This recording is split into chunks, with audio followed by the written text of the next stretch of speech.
Selamat pagi Bapak Ibu yang dikasihi oleh Tuhan Yesus. Berjumpa lagi dalam doa pagi GKI Gatot Subroto Purwokerto. Hari ini bersama-sama kita akan merenungkan firman Tuhan. Tapi sebelumnya kita akan pujikan Tuhanku bila hati kawanku.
Mari kita bersatu di dalam doa. Ya Tuhan yang maha baik, kami bersyukur pagi hari ini Tuhan menganugerahkan kepada kami kehidupan yang baru. Dan saat ini sebelum kami akan melanjutkan aktivitas kami, melanjutkan kehidupan kami akan menyerahkan diri kami kepada tuntunan tangan Tuhan. Kami ingin mendengarkan firman Tuhan sebagai landasan kehidupan kami, supaya kami boleh dikuatkan dalam menjalani kehidupan ini. Terima kasih ya Tuhan, hamba-Mu yang penuh dengan kelemahan, biarlah kuasa Roh Kudus-Nya menaunginya, supaya ia dapat menyampaikan apa yang seturut dengan kehendak Tuhan.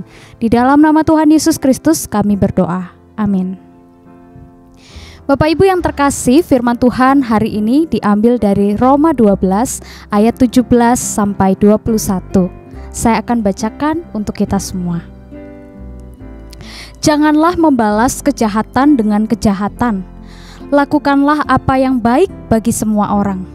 Sedapat-dapatnya, kalau hal itu bergantung padamu, hiduplah dalam perdamaian dengan semua orang. Saudara-saudaraku yang kekasih, janganlah kamu sendiri menuntut pembalasan, tetapi berilah tempat kepada murka Allah. Sebab ada tertulis, pembalasanku itulah adalah hakku. Akulah yang akan menuntut pembalasan, firman Tuhan. Tetapi jika seterumu lapar, berilah dia makan. Jika ia haus, berilah ia minum. Dengan berbuat demikian, kamu menumpukan bara api di atas kepalanya. Jangan kamu kalah terhadap kejahatan, tetapi kalahkanlah kejahatan dengan kebaikan. Bapak Ibu yang dikasihi oleh Tuhan Yesus Kristus, pernahkah Bapak Ibu seolah-olah terjebak dalam ketegangan atau konflik yang tidak pernah usai? Semisal di dalam sebuah keluarga, rasa-rasanya konflik antar keluarga tidak pernah selesai. Atau mungkin konflik yang ada di tempat kerja, atau bahkan mungkin konflik yang ada di dalam gereja. Kita berseteru satu dengan yang lain, antara saya dengan sesama saya. Pernahkah Bapak Ibu terjebak dalam situasi yang demikian? Tentu ketika kita tidak bisa lepas dari situasi konflik atau kebencian yang terus-menerus terjadi, rasanya hati kita akan lelah dan capek. Nah, Sekarang pertanyaannya bagi kita semua adalah, apa yang menyebabkan sebetulnya kita tidak bisa lepas dari lingkaran kebencian, atau kita tidak bisa lepas dari lingkaran konflik dimanapun kita berada? Tentu alasannya adalah karena kita menjadi orang-orang yang mungkin turut ambil bagian dalam lingkaran kebencian itu. Apa yang dimaksudkan dengan yang tadi saya katakan? Orang biasanya terbiasa untuk membalas kejahatan dengan kejahatan. Orang biasanya biasa untuk melakukan hal yang sama seperti yang orang lain lakukan kepada saya. Kalau dia melakukan kejahatan, maka saya juga harus melakukan kejahatan yang sama. Kalau bisa, saya harus lebih jahat dari apa yang dia lakukan pada saya. Kalau bisa, ya saya harus membalaskan dendam saya, sakit hati saya kepada orang tersebut. Tapi bersyukur kepada Tuhan, Paulus mengingatkan kepada kita tentang sebuah hal yang penting untuk kita memutus lingkaran kebencian. Kita melihat tadi di dalam bacaan yang tadi kita baca bersama-sama, saat itu pengikut Kristus di Roma juga mengalami hal yang sama. Mereka hidup dalam lingkaran kebencian yang tidak ada henti-hentinya, lingkaran kekerasan yang terus-menerus terjadi di sana, dan lingkaran sakit hati yang terus-menerus ada di sana. Nah, kalau kita perhatikan di dalam Roma 12 yang tadi kita baca bersama-sama, mereka para pengikut Kristus memilih untuk tidak menyembah kaisar, sehingga hal ini menimbulkan kebencian dari orang-orang Roma yang menyembah kaisar. Mereka lalu melakukan penganiayaan kepada para pengikut Kristus saat itu. Kalau saya menjadi pengikut Kristus, mungkin saat itu saya juga akan merasa sakit hati, dan saya juga rasanya ingin sekali membalaskan dendam saya kepada orang-orang Roma yang menjadi pengikut-pengikut kaisar itu. Tapi Paulus segera menyadari bahwa kebencian atau kejahatan yang dibalas dengan kebencian atau kejahatan lagi akan membuat kita tidak lepas dari lingkaran-lingkaran kekerasan, dari lingkaran-lingkaran kebencian. Oleh sebab itu, Paulus menasehatkan kepada orang-orang Roma, terkhusus kepada para pengikut Kristus yang dianiaya saat itu, untuk membalas kejahatan dengan kebaikan. Nah, mungkin kalau secara teori gampang ya kita mengatakan bahwa kita harus membalas kejahatan dengan kebaikan. Tetapi memang saya tidak memungkiri juga bahwa itu adalah hal yang sangat-sangat sulit untuk dilakukan, terutama jika orang itu berlaku sangat jahat terhadap kita. Tapi Bapak Ibu yang dikasihi oleh Tuhan Yesus Kristus, di dalam Roma pasal 17 ayat 21 tadi mengatakan bahwa kita harus melawan kejahatan dengan kebaikan. Melawan kejahatan dengan kebaikan adalah bentuk dari kasih. Nah, kasih inilah yang menjadi pemutus lingkaran kebencian. Bagaimana bisa saya dimampukan untuk mengasihi orang yang jahat kepada saya? Itu adalah sebuah hal yang tidak realistis atau tidak mungkin terjadi.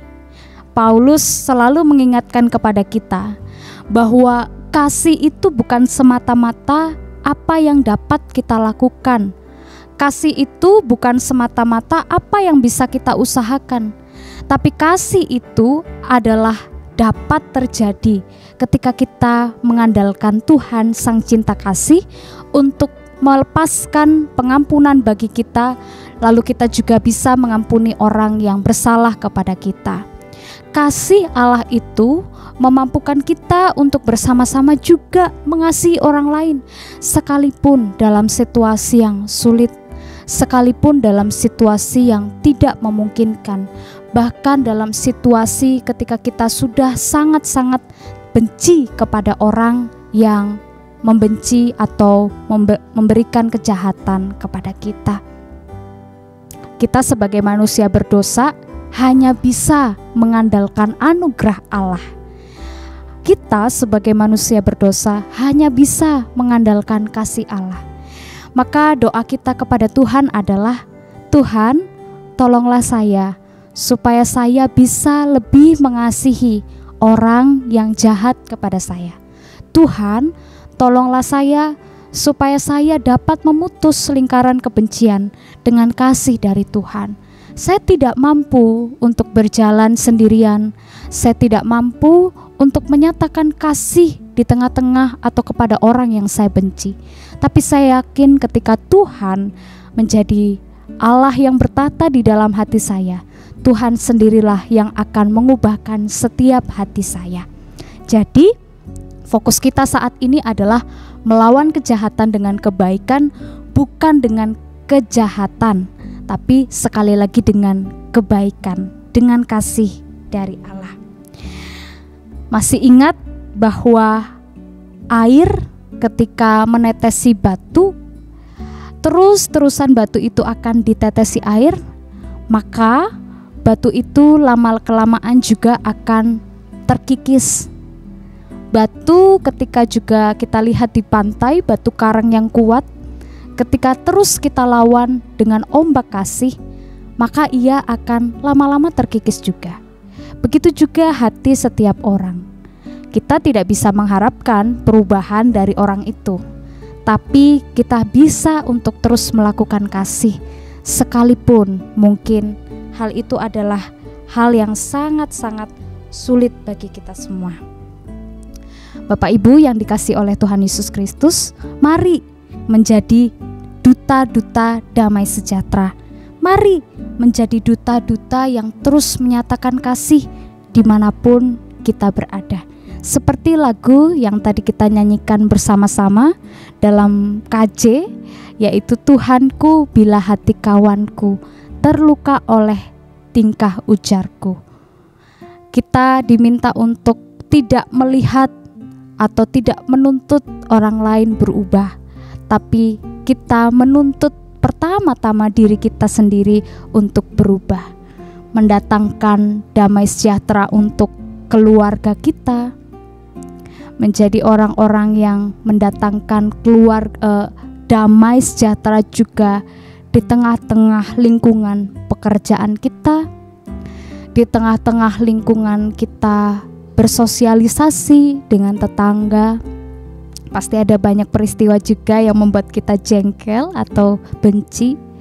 Tapi mari kita menjadi duta, dan terutama kita menjadi duta-duta pembawa damai di tempat kita bergereja. Tempat kita bergereja bukan lantas tidak jauh dari lingkaran-lingkaran kebencian, tapi justru di sana kita harus menjadi pembawa-pembawa damai. Kita harus menjadi duta-duta damai sejahtera. Putuskan lingkaran kebencian itu sekarang juga. Arahkan hati kepada Tuhan, minta kepada Tuhan supaya hati kita diluaskan, supaya hati kita dimampukan untuk mengasihi dengan kasih agape, kasih yang tulus, kasih yang dapat memutus lingkaran kebencian. Tuhan memberkati kita semua. Amin. Bapak Ibu yang dikasihi oleh Tuhan Yesus Kristus, marilah kita saat ini menyatukan setiap hati kita. Kita memohon kepada Tuhan untuk doa-doa permohonan kita. Mari berdoa.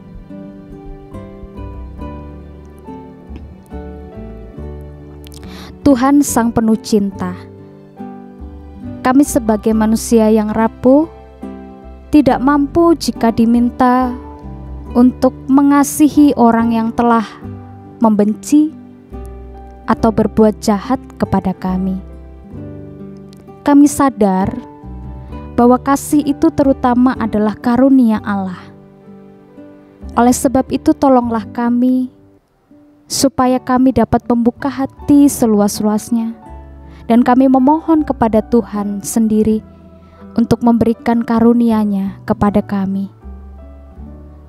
Tolonglah kami supaya kami dapat menjadi duta damai sejahtera dimanapun kami berada.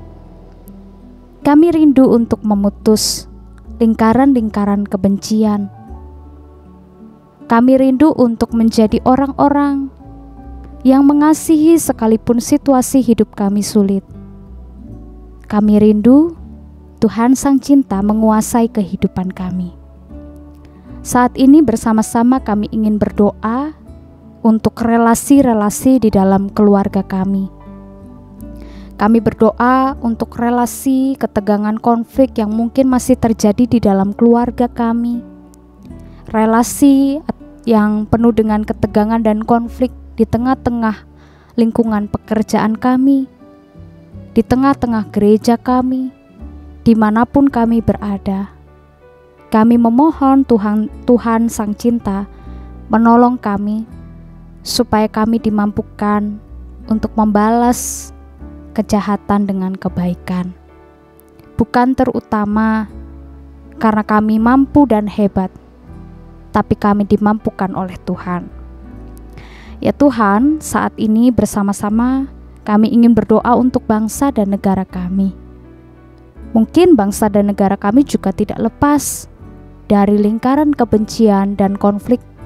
Kami percaya, kami mau menyerahkan bangsa dan negara kami ke dalam tangan Tuhan, supaya bangsa dan negara kami boleh semakin dipulihkan. Kami berdoa untuk para pemerintah dengan segala keputusan, kebijakannya, agar boleh mendatangkan damai sejahtera juga bagi kehidupan bernegara kami. Sebagai warga negara, kami juga tetap melakukan apa yang menjadi tugas dan tanggung jawab kami, untuk mendatangkan damai sejahtera dan kesejahteraan dimanapun kami berada. Kami juga memohon kepada Tuhan untuk supaya Tuhan menolong setiap anggota keluarga, saudara-saudari kekasih kami yang mengalami sakit. Kiranya Tuhan menolong mereka dalam segala kelemahannya, supaya kelemahannya itu menjadi kekuatan bagi ia untuk semakin berpengharapan di dalam Tuhan. Setiap apa yang diusahakan dalam pengobatannya, Tuhan sendiri yang akan melingkupinya supaya ia dapat semakin hari menjadi semakin semangat untuk pulih. Kami percaya bahwa iman dan percaya mereka tidak akan kecewa dan meninggalkan Tuhan, tetapi semakin diperkuat di dalam Tuhan. Dan tak lupa juga kami berdoa untuk Gereja Tuhan GKI Gatot Subroto Purwokerto. Dengan segala apa yang diusahakan, kami percaya Tuhan sendiri yang akan menolong GKI Gatot Subroto untuk menjadi perpanjangan kasih Tuhan. Biarlah GKI Gatot Subroto dapat melakukan program-programnya dengan baik, terutama program-program persekutuan kategorial dan juga ibadah hybrid yang mulai dilakukan uji coba, supaya semuanya dapat mendatangkan kebaikan. Terima kasih ya Tuhan, inilah doa-doa kami. Kami percaya bahwa Tuhan, Sang Sumber Cinta, akan mendengarkan setiap doa-doa kami. Dalam nama Tuhan Yesus Kristus, Anak-Mu yang tunggal, kami berdoa. Amin. Selamat pagi, selamat beraktivitas. Tuhan memberkati kita semua. Sampai jumpa.